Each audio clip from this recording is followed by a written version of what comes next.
முடியும், உங்களால எதிர்த்து கேட்க முடியாது. கேட்டீங்கன்னா உங்களுக்கு தான் பிரச்சனை. எவன் போய் சட்டையை பிடிச்சிருக்காரோ அவன் மேல தான் கேஸ் போடுறது 10 பேர் ரெடியா இருக்கான். ஆனா கை பிடிச்சிருந்தா ஈஸியா போயிடுவான். அந்த மாதிரி சூழ்நிலை தான் நம்ம இருக்கோம்.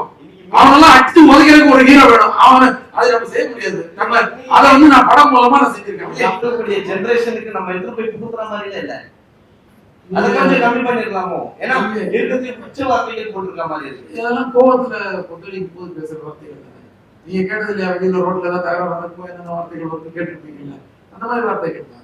இல்ல அந்த வார்த்தைகள் தான் கொஞ்சம் கம்மி பண்ணி, ஏன்னா இருக்கிற பசங்களுக்கு நம்மளே எடுத்து போய் கொடுக்குற மாதிரி இருக்குல்ல. அப்படியே கோபத்துல வரப்பெல்லாம் இல்லை. இது நம்ம வெளியில எங்கேயுமே நம்ம போய் கேட்காம எங்கேயுமே நம்ம கேட்டது இல்லாத மாதிரி ரியாக்ட் பண்ற மாதிரி இருக்கு. 40 வருஷம் 50 வருஷம் நானும் சினிமா பாக்குறேன். தேவையான இடங்கள்ல சில படங்கள் வந்துட்டு ரோட்ல சண்டை நடக்கும்போது களத்துல இறங்கி வேலை செய்யறாங்க. நம்ம எங்கெங்க என்னென்ன மாதிரி பேசுவாங்க, எந்தெந்த கேரக்டர் என்னென்ன கோவம் வந்து எவ்வளவு வேகமா அந்த கோவத்தை வெளிப்படுத்தும், அந்த கேரக்டரா தான் பேசியிருக்கே தவிர இந்த வார்த்தையெல்லாம் எல்லாம் கண்டினியூ பண்ணுங்கிறதுக்காக கிடையாது, அந்த எண்ணமும் கிடையாது. ஒரு விஷயம் பேசிட்டு இருக்காரு, பேசும்போதும் வெட்டு குத்து அந்த மாதிரி ரத்தம் தெரிக்கிற மாதிரி அந்த மாதிரி தான் சொல்றீங்க. ஆமாங்க, நீங்க களத்துல போய் இறங்கி பாருங்க. நீங்க ஒருத்தர் ரோட்ல இருந்து தகராறு பண்ணி ரோட்ல போற ஒரு பொண்ணை கையை பிடிச்சி எடுப்பான். உங்களால வீடியோ மட்டும் தான் நீங்க எடுக்க முடியும், உங்களால எதிர்த்து கேட்க முடியாது.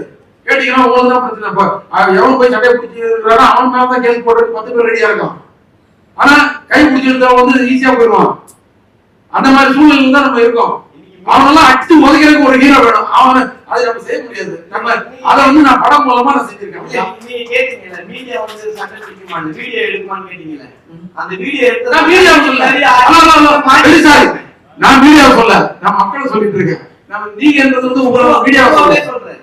நான் வீடியோ சொல்ல சார், அவர் வீடியோ சொல்ல, வீடியோ எடுக்கிறது, வீடியோ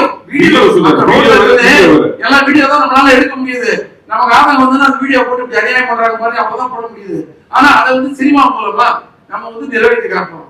டேய் 10 பேர் வீட்டு முன்னாடி இருந்து வீட்டை உடச்சு நிக்கிற பொசிஷன்லாம் இன்னைக்கு நாட்டுல நடந்துட்டு இருக்கு. அதனால தான் 6330 போலீஸ் ஸ்டேஷன் நம்ம தமிழ்நாட்டுல இருக்கு. இல்லன்னா ஒரே ஒரு ஸ்டேஷன் இருந்தா போதும் சென்னையில மட்டும், எங்கேயுமே நல்லா நடந்துட்டு இருக்குன்னா. சோ அந்த நேரத்துல ஒரு மனுஷன் எப்படி ரியாக்ட் பண்ணுவான்?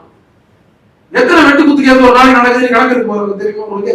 இதை நாங்க என்டர்டெயின் பண்ணல, இதுவும் இருக்கு சினிமால இருந்து. ஆனா அதை மீறி ஒரு விஷயம் இருக்கும் படத்துல, என்ஜாய் பண்ற மாதிரி, எமோஷன் ஆகிற மாதிரி, கண்கலங்கிற மாதிரி. அதையும் நான் சொன்னேன், கண்கலங்கிற மாதிரி. இப்படி ஒரு விஷயங்கள்லாம் இருக்கா? பாசம்னா இப்படிலாம் இருக்கலாமா? நேசம்னா இப்படி இருக்கலாமா? ஒருத்தருக்கு அர்ப்பணிப்புன்றது இப்படி இருக்கலாமா? இதுவும் காட்டியிருக்கோம். நான் அதையும் சொன்னேன், இதையும் தான் சொன்னேன். இது ஒரு யூத்துக்காக ஒரு ஃபாஸ்டா ஒரு கதை, ஒரு ஆக்ஷன் இருக்குது. இன்னொன்னு ஒரு ஃபேமிலிக்காக ஒரு ஏரியா, இன்னும் சின்ன பசங்களுக்காக ஒரு ஏரியா, நல்ல காமெடி. யோகி பாபா எங்க போயிட்டாரு, அவருக்கு இந்த மாதிரி நிறைய விஷயங்கள் இருக்கு படத்துல. வெறும் வெட்டு குத்துலாம் பண்றாங்க நான் கிடையவே கிடையாது. முதல் படத்துல இருந்து இன்னைக்கு வரைக்கும் வெட்டு குத்தும் இருக்கும், ஆனா கொஞ்சம் ஆறுல கொஞ்சம் தூக்கலா இருக்கும். இப்ப இதுல கொஞ்சம் தூக்கலா இருக்கும். அது நான் சொல்லிக்கிறேன், ஏன்னா நான் முதலே சொல்லிடுறேன். நான் கரெக்டா நான் மறைக்கல, நான் முதல்ல ஓட்டு காட்டியாச்சு. நீங்க பேசும்போது அந்த கிளைமேக்ஸ் தெரிஞ்சது அவ்வளவு வேகமா இருந்தது. நிறைய படம் ஸ்பீடா தான் இருக்கும் உங்க படம். இந்த படம் அதை விட பயங்கர ஸ்பீடா இருக்கும் போட்டுருக்குது. இந்த படத்துல எல்லா படத்தையும் தாண்டி என்ன ஸ்பெஷலா இருக்கும்? ஸ்பெஷல் நான் சொன்னேன் இல்லையா முதல்ல, நிறைய ஆக்ஷனுக்கு ரீசனபிள் ஆக்ஷனா இருக்கும். அதுதான் ஸ்பெஷலாக நான் சொல்லுவேன். ஏன்னா ஆக்ஷன் படம் ஒரு போலீஸ் படமே இருந்தா போலீஸோட எக்ஸ்க்ளூசிவா பண்ணணும்னா கொஞ்சம் போராடி நிறைய விஷயங்களை கேதர் பண்ணி அதான் ஆடியன்ஸை ரெஸ்பெக்ட் பண்றது தான். அது அவங்க ஒரு இன்ட்ரெஸ்டா ஃபாலோ பண்றதுக்கு எவ்வளவு கேதர் பண்ணணும். அதே மாதிரி ஆக்ஷன் வரும்போது எவ்வளவு நம்ம அதை இன்ட்ரெஸ்டா கொடுக்குறோம். ஏன்னா ஆக்ஷன்றது ஆனா மக்களுக்கு கண்டிப்பா தெரியும். கன்ஃபார்மா இது ஒரு சினிமா தான் தெரியும்.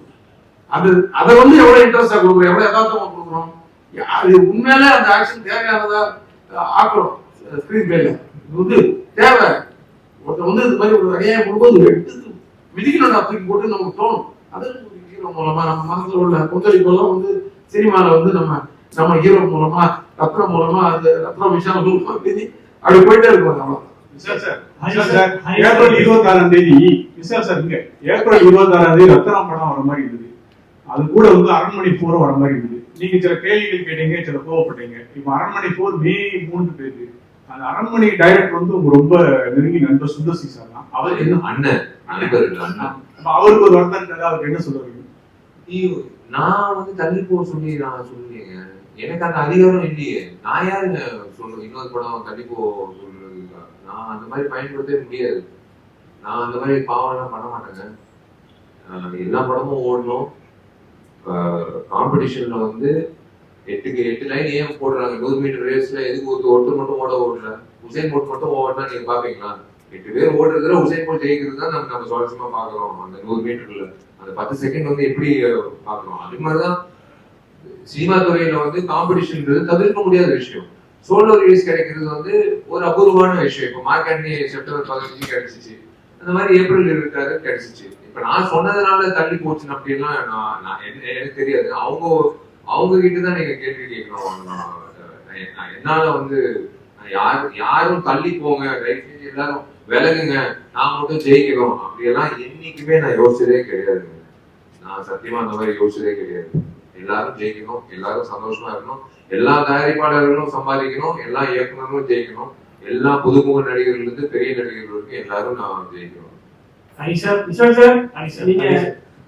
நீங்க வந்து கமர்ஷியல் படங்கள் 22 வருஷமா பண்ணிட்டு இருக்கீங்க. கமர்ஷியல் பிலிம் மேக்கிங்கோட அப்ரோச் இப்போ உங்களுக்கு எப்படி வந்து சேஞ்ச் ஆயிருக்கு? 2005 அது எப்படி இருந்துச்சு, 15 எப்படி இருந்துச்சு, இப்போ எப்படி இருக்கு? See, the same underline ஒரு விஷயம் இருக்கு, எமோஷன்ஸ். இப்ப நம்ம குடும்பத்துல நடக்கிற விஷயங்கள் இருக்குல்ல, அது வந்து என்னைக்குமே வந்து நம்ம குடும்பத்துல ஒண்ணு, இவர் குடும்பத்துல ஒண்ணு, அவர் குடும்பத்துல ஒண்ணு அப்படியெல்லாம் இல்லை.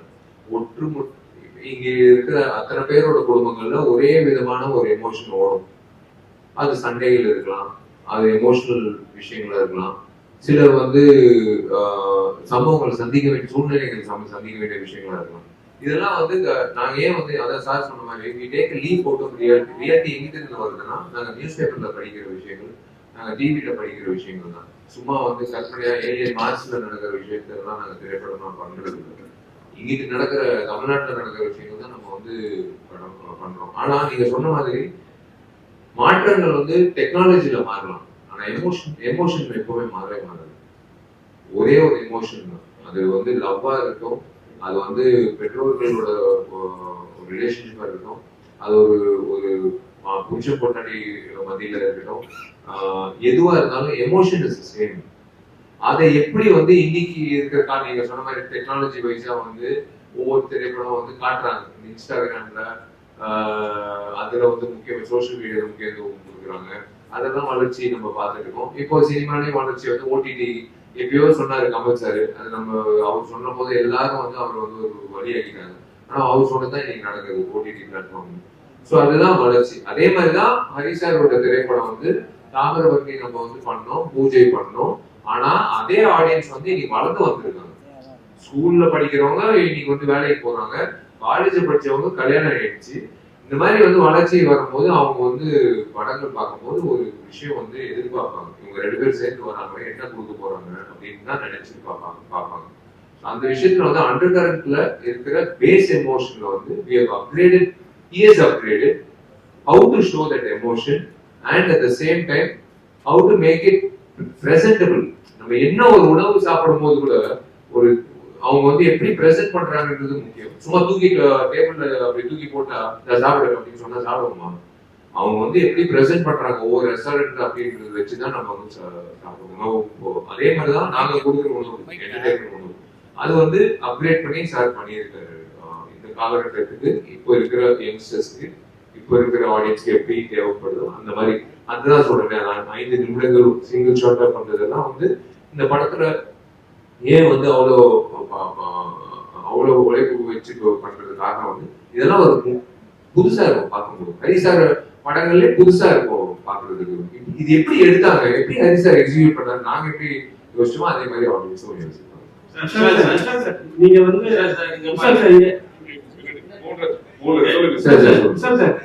சார் மார்க்கெட்டிங்ல வந்து நீங்க 100 கோடி வசூல் சொல்றீங்க. மார்க்கெட்டிங் வந்து 100 கோர்ஸ் கிராஸ் பண்ணியாச்சு, சந்தோஷம். ரத்தனமும் அதே மாதிரி கிராஸ் பண்ணிட்டோம், வாழ்த்துக்கள் சார். இப்போ என்னன்னா ஹரிசார் படம்னாவே வந்து ஒரு ஜானர் இருக்கும், ஃபுல்லா ஃபைட் சீன் எல்லாமே. இது வந்து உங்களுக்கு கதை சொல்லும் போது இது 2-3 வார்த்தைகள்லாம் வருது உள்ள. விஷால் சார் வந்து எப்படி எடுத்துக்கினாரு? இல்ல அதுதான் நான் சொல்றேன், ஹரிசார் சொல்ற கதையை வந்து நான் அவர் சொல்ற விஷயங்கள் வந்து ஒரு விஷயம் நான் ஓப்பனா சொல்றேங்க. இவர் வந்து எல்லாரும் நினைப்பாங்க ஒரு இயக்குனர் சொல்றது அப்படியே வந்து அப்படியே ஒப்பேற்கணும். அதெல்லாம் ஸ்கூல் காலேஜ்ல படிக்கிற டெக்ஸ்ட். அந்த இயக்குனர்கள் வந்து சொல்லும் போது சார் இப்படி ஒரு விஷயம் பண்ணா பண்ணலாமே இப்படி கூட பண்ணலாமே அப்படின்னு ஃபிளெக்சிபிளா இருக்கிற இயக்குனர்கள் ஒர்க் பண்ணும்போது வேற ஒரு அவுட்புட் வரும். ஏன்னா அவர் வந்து காது வச்சு கேட்பாரு எல்லாரும் என்ன சொல்றாங்கன்ற ஒரு விஷயம். அந்த விஷயத்த வந்து அதான் சொன்னாங்க, ஒரு எமோஷன் ஒரு பொண்ணு மேல அதுவும் வந்து சில சில காட்சிகள் இருக்கு. இவன் கோவப்படணும். நீங்க படம் பார்க்கும் போது அட்ரா ஆகணும் அப்படின்னு சொல்றதுதான் வந்து எனக்கு கிடைச்ச அந்த மாசி பண்ண அந்த சண்டைக்கோழியில என்னது காசியா அப்படின்னு சொல்லிட்டு பஸ்ல இறங்குறாங்கல்ல, அன்னைக்கு வந்து ஆடியன்ஸ் சொன்னான் அட்ரா ஆகணும் அப்படின்னு சொல்லி. அதுதான் வந்து ஒருத்தர் விஷால்ன்ற ஒரு ஆக்ஷன் ஹீரோ பிறந்தான். அதே மாதிரிதான் தாமரபரணியும் அதே மாதிரிதான் பூஜை. அதே மாதிரி ரத்னத்துல வந்து நீங்க படம் பார்க்கும்போது ஒவ்வொரு வாட்டி ஹீரோ வந்து கோவப்படுறதுக்கு ஒரு காரணம் இருக்கும். அந்த காரணம் வந்து ஒரு மிக சிறந்த ஒரு விஷயத்துக்கான ஒரு காரணமா இருக்கும். அவனுக்கா சண்டை பண்ண தெரியும் அதனால பண்றான் அப்படின்னு அது ஒரு கரெக்டா வந்து இது அடிக்கக்கூடிய ஒரு விஷயம், இந்த இடத்துல கோபம் காட்டக்கூடிய ஒரு விஷயம் அப்படின்றது தெரியும். விஷால் சார் இங்க எஸ் சார் ஆரியாவை கல்யாணம் பண்ணணும் அப்படின்னு சொல்லி வெயிட் பண்ணுங்க. அதுக்கப்புறம் நடிகர் சங்கத்துக்கு கட்டடம் கட்ட முடியும் அப்படின்னு வெயிட் பண்ணுங்க. இப்போ பிரபாஸையும் சல்மான் கானையும் வேணும்னே வம்புக்கு எடுத்திருக்கீங்க. உங்களுக்கு என்ன திருமணத்தின் மேல என்ன வெறுப்பு? நாங்கெல்லாம் திருமணம் பண்ணிட்டு இருக்கோம், எல்லாம் சந்தோஷமா தான் இருக்கோம். உங்களுக்கு ஏன் வந்து நாங்கெல்லாம் சந்தோஷமா இருக்கோம் திருமணம் ஆயிருக்கோம் அப்படின்னு சொல்லல, நாங்கெல்லாம் திருமணம் ஆயிருக்கோம் சந்தோஷமா இருக்கோம். ஆமா அதையே இல்ல அதையே வந்து அவாய்ட் பண்ற மாதிரியே இருக்கு. அவாய்ட் எல்லாம் இல்லைங்க. சீங்க ஒரே ஒரு விஷயம், சினிமா பொறுத்த வரைக்கும் வந்து நான் வந்து இவரை படப்பிடிப்பு 80 நாட்கள் இல்லை 90 நாட்கள் சார் சொல்றது நான் செய்யணும், டிராவல் ஆகணும். அதே மாதிரி தயாரிப்பாளர் டிராவல் ஆகணும், தேவியோட டிராவல் ஆகணும், எல்லாரோட மாஸ்டரோட டிராவல் ஆகணும், தினேஷ் மாஸ்டரோட டிராவல், எல்லா சுகுமாரோட டிராவல் ஆகணும். எல்லாரோட டிராவல் ஆகுறது ஒரு விஷயம். ஆனா பொண்ணோட டிராவல் பண்றது வாழ்நாள் ஒரு டிராவல் பண்ற ஒரு விஷயம். கல்யாணம்ன்றது சாதாரண விஷயம் கிடையாது. அவங்களுக்கு வந்து முக்கியத்துவம் கொடுக்கணும், உணர்வுபூர்வமா இருக்கணும், அவங்களுக்கு நேரம் ஒதுக்கிடணும். நம்ம வந்து அதுக்கேற்ற மாதிரி வந்து அந்த மாதிரி ஒரு டைம் லைன் வரணும். கண்டிப்பா கடவுள் வந்து எனக்குன்ட்டு அந்த டைம் கொடுப்பாரு. நான் தான் சொல்றேன், திரும்பவும் சொல்றேன், சொன்னதுக்கு அப்புறம் நாங்க செஞ்சுட்டோம்ல, அதாவது செஞ்சதுக்கு அப்புறம் நாங்க சொல்லுவோம் நாங்க சொன்னது செஞ்சுட்டோம்ல. நீங்க சொல்ற அந்த கட்டணம் வந்து இந்த வருடம் வந்து கார்த்திகை மூலியமா கண்டிப்பா என் உழைப்பெல்லாம் கொடுத்துருங்க. கார்த்தியோட உழைப்புனால இந்த வருஷம் வந்து கண்டிப்பா கட்டிடம் வந்துடும். நீங்க சொல்ல முடியாது இந்த வருடம் வந்து நீங்களே அந்த பட்டு வேஷ்டி பட்டு சட்டை போட்டுக்கிட்டு நீங்க சொல்லுவீங்க விஷால் நான் தான் கேள்வி கேட்டேன், இந்த வருஷம் கல்யாணம் ஆச்சு, என்னாலதான் கல்யாணம் ஆச்சு, நீங்களே சொல்றதுக்கான வாய்ப்பு கூட இருக்கு. அது அவர் கையில இருக்கு. சார் முன்னாடி வந்து ஒரு பிரஸ் மீட்ல வந்து நீங்க சொல்லிருந்தீங்க 4 கோடி 1 கோடி பணம் வச்சிருக்கீங்க எல்லாரும் தயவு செய்து ஓடிடுங்க, பணம் பண்ணாதீங்க அப்படின்னு. இப்ப ஸ்டேஜ்ல பேசும்போது சொல்றீங்க சிறு படங்களுக்கு ஆதரவு தரணும், அதுதான் என்னோட குறிக்கோள் அப்படின்னு சொல்றீங்க. நான் ஓப்பனா சொன்னா அது கான்ட்ரவர்சி ஆகுது. ஓப்பனா வந்து பாருங்க, ஓப்பனா வந்து ஹரிசார் ஒரு விஷயம் சொன்னாரு, பிரதர் கேட்டாரு, சார் சொன்னாரு, அதுதான் நான் திரும்பவும் சொல்றேன். நான் வந்து ஒரு அக்கறையோட நான் வந்து சொல்றேன், நான் ஒரு வெறுப்போட நான் சொல்ல. சின்ன தயாரிப்பாளர்கள் வந்து பாவம் ஒரு கைடன்ஸ் இல்லாம இருப்பாங்க. ஃபர்ஸ்ட் டைம் உள்ள வரும்போது யார் அணுகணும், எப்படி வந்து அந்த திரையரங்குகள் கிடைக்கும், யார் ஒரு டிஸ்ட்ரிபியூட்டரா வந்து இது பண்ணணும், எதுவுமே இல்லாம வந்து எதுவுமே இல்லாம வந்து வெறும் காசை வச்சுக்கிட்டு வந்து படம் எடுக்கிறவங்க நிறைய பேர் இருக்காங்க. அவங்களுக்கெல்லாம் சொல்ற ஒரே விஷயம், தயவு செஞ்சு கொஞ்சம் கிளாரிட்டியோட இருக்கு. நீங்க போடுற முதலீடு எப்படி உள்ள வரப்போகுதுன்றது முன்கூட்டியே நீங்க யோசிச்சுக்கோங்க. ஓடிடி வாங்க போறாங்களா, சேட்டலைட் வாங்க போறாங்களா, மார்க்கெட் இருக்கா, இது வந்து திரையரங்கம் வந்து இப்போ ரிலீஸ் அப்படின்னு நீங்க பாத்தீங்கன்னா இப்போ வந்து ஃபர்ஸ்ட் 3 நாள் தான் கலெக்ஷன் தான். 4வது நாள் ஃபர்ஸ்ட் வாரம் வந்து 80% கலெக்ஷன் ஃபர்ஸ்ட் வாரம், 2வது வாரம் வந்து மீதி 20%, 3வது வாரம் வந்து பெருமைக்காக ஓட்டுறது. சத்தியமா நான் சொல்றேன், இது பெரிய படத்துக்கும் சரி. 3வது வாரம் 4வது வாரம் வந்து ரிப்பீட் ஆடியன்ஸ் சில படங்களுக்கு 1 in a million அப்படின்னு சொல்லுவாங்களா, அந்த மாதிரி அபூர்வமான விஷயங்கள். இப்ப சின்ன திரைப்படங்கள் நான் சொல்ற ஒரே விஷயம் திரும்பவும் நான் அன்னைக்கு நான் சொன்னேன், நீங்க என்ன கேக்குறீங்க? தோனியை போய் கேளுங்களேன். நம்ம விசில் அடிக்கிறோம்னா அவர் 6 அடிக்கும் போது அவரும் ஒரு படம் எடுத்தாரு. அவர்கிட்ட பைக் நீட்டு கேளுங்களா, அவர் முதலீட்டு அவர் போட்டாரு காசு என்ன எவ்வளவு வந்தது திரும்ப வந்ததுன்னு நீங்க கேளுங்க, உங்களுக்கு அந்த பதில் வரும். ஏன் என்ன கேக்குறீங்க? நான் சொல்றது வந்து எனக்கு இருக்கிற எக்ஸ்பீரியன்ஸ்ல நானும் சின்ன படம் எடுத்திருக்கேன். ஜீவான்ற திரைப்படம் நானும் வந்து ரிலீஸ் பண்ணியிருக்கேன். கரெக்டா ஜெயலலிதா வந்து அரெஸ்ட் ஆனாங்க, எல்லா திரையரங்கத்தை மூடுதுன்னு சொன்னாங்க. போச்சு எனக்கு காசு, அப்படியே போச்சு. எனக்கு 4 கோடி போச்சு, 4 கோடி 5 கோடி போச்சு. எல்லாமே இருக்கும். சினிமால வந்து அன்சர்டனிட்டி ஜாஸ்தி. அந்த வகையில வந்து சின்ன திரைப்படங்கள் வந்து கொஞ்சம் யோசிச்சுட்டு வாங்க, மார்க்கெட் என்ன நிலவரம். இந்த வருஷம் வந்து it's going to be the biggest. நான் எப்போ ஓப்பனா சொல்றேன், இது நீங்க எப்படி வேணாலும் எடுத்துக்கலாம். இந்த வருஷம் வந்து it's going to be the biggest acid test for Indian film industry. Not south இந்தியால சின்ன படங்கள்ல பெரிய படங்கள்ல, இந்தியன் ஃபிலிம் இண்டஸ்ட்ரிக்கு தேவையான ஒரு விஷயம் பொறுமை. அந்த பொறுமை காக்குற அத்தனை தயாரிப்பாளர், இயக்குநர்கள், நடிகர்கள் வந்து அவங்க தான் வந்து அடுத்த வருடம் வந்து கரெக்டா வந்து ஒரு கோர்வையா போக முடியும். அந்த பொறுமை கண்டிப்பா இந்த வருஷம் தேவை. It's going to be a very very big task. இந்த மே மாதத்துல இருந்து டிசம்பர் மாதம் வரைக்கும் சின்ன படங்கள்ல இருந்து பெரிய படங்கள் வரைக்கும் எல்லாருக்கும் வந்து it's going to be a biggest task test. Hari sir, உங்களுக்கு தான் ஒரு கேள்வி சார். நீங்க சொன்னீங்க அந்த 3.5 கிலோமீட்டர்ஸ்க்கு வந்து அந்த சேசிங் சீன் ஃபைட் இங்க சார் சேசிங் ஃபைட் சீன்னு சொன்னீங்க. அது வந்து ஒரே டேக்கே எடுத்தீங்களா இல்ல 2-3 நாள் ரிஹர்சல் போனீங்களா?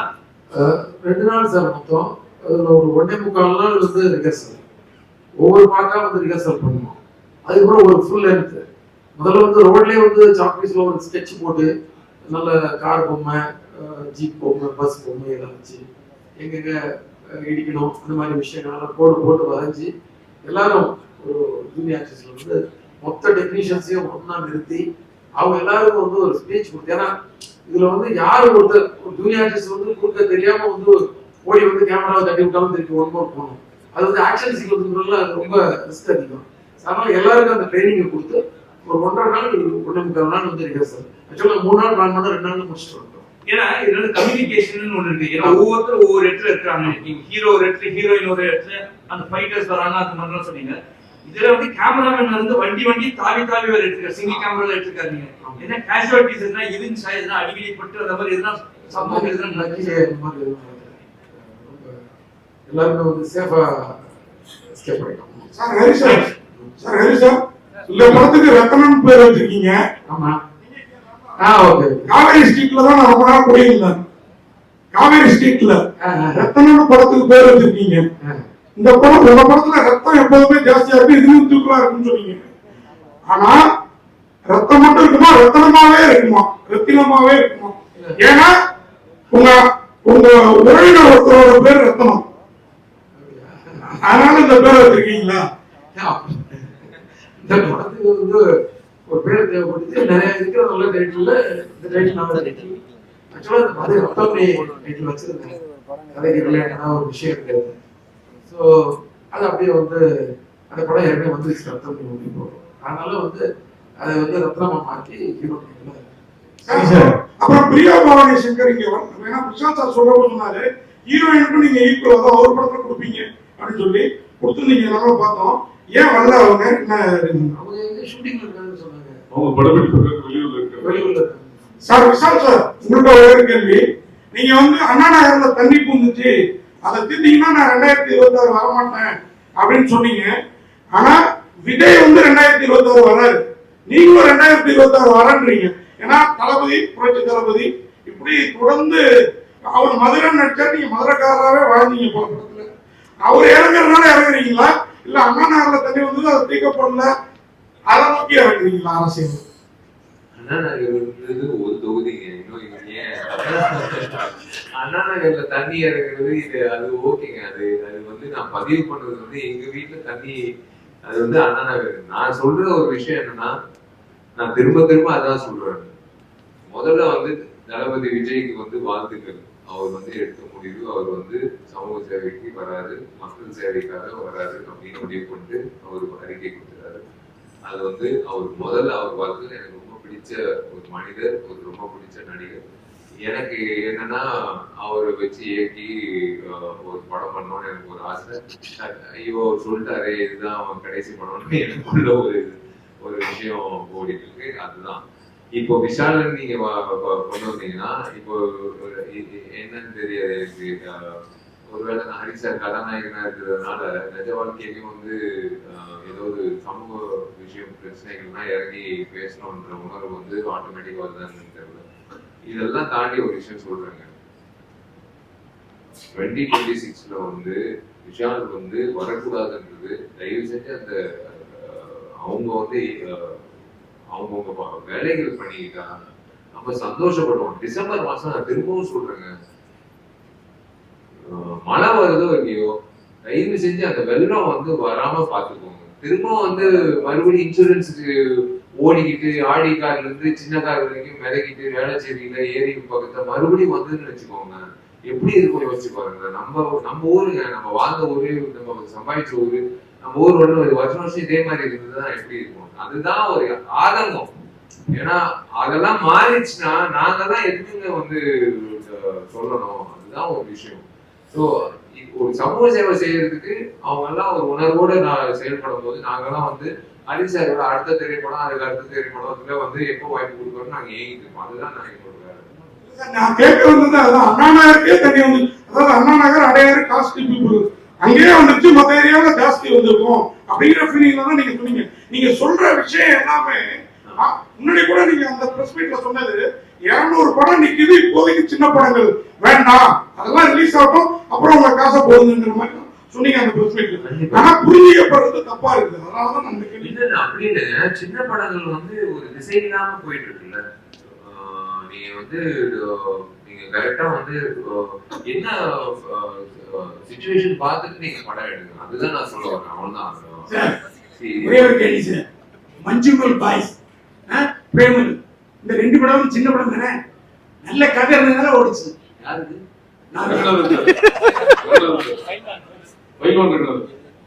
சத்தியமா நான் பதில் சொல்ல மாட்டேன். சத்தியமா நான் பதில் சொல்ல மாட்டேன். விஷால் சார் ஏன் தெரிஞ்சுக்கலாமா? இல்ல I'm not interested. Vishal sir அண்ணனுக்கே தெரியும். நான் வந்து இதுக்கு மேல வந்து நான் சொல்ல மாட்டேன். அண்ணனோட பதில் வந்து நான் வெளியில சொல்றேன். நான் சத்தியமா ஒரு பதில் சொல்றேன். விஷால் சார் ஒரு பொதுச் செயலாளரா தயவு செஞ்சு நான் சொல்றேன், என்ன வந்து இந்த பிரஸ் மீட் ஆரோக்கியமா போயிட்டு இருக்கு. ஒரு பொதுச் செயலாளரா என்ன வந்து பேச விட்டுறாதீங்க. வேணாம், அண்ணனோட கேள்விக்கு வேணாம். கடைசி கொஸ்டின், ஆட்சி நீங்க சொன்னீங்க தண்ணி வந்து மிதக்குது வேளச்சேரி எல்லாம் சொன்னீங்க. ஆட்சி மாறி மாறி தான் வந்தது, காட்சி மாறல. பட் ஆனா விஜய் வந்து புதுசா வர போறாரு, நீங்களும் களத்துல இறங்க போறீங்க. ஏற்கனவே இறங்கிட்டீங்க ஆர்கே நகர்ல. அப்படி ஒருவேளை இறங்குனீங்கன்னா 2 பக்கமே 2 துருவங்கள் இருக்கு. உதயநிதியும் இருக்காரு, விஜய் இருக்காரு. யாருக்கு சப்போர்ட் பண்ணுவீங்க? ஒருத்தர் நல்லது பண்றதுக்கு ஏங்க சப்போர்ட் வேணும்? நீங்க பண்ணிட்டு போயிட்டே இருங்க. சப்போர்ட் எல்லாம் வந்து அவங்க வந்து ஒரு ஈக்குவேஷன், காம்பினேஷன், பர்மிடேஷன், இந்த கான்ஸ்டிட்யூன்சில இவரை நிப்பாட்டினா அதெல்லாம் அப்படியெல்லாம் யோசனை இல்லைங்க. நான் நல்லது பண்ணணும், அவ்வளவுதான். அந்த நோக்கம் தான். இவங்க சப்போர்ட் வேணும், அவங்க சப்போர்ட் வேணும், அந்த மாதிரி வந்து எடுத்தோடனே வந்து அந்த மாதிரி எல்லாம் யோசிக்கிறது இல்லை. பண்ணணும், அவ்வளவுதான். நல்லது பண்ணணும். ஓகே, அனைவருக்கும் நன்றி, வணக்கம். அதாவது சாப்பாடுக்கு டைம்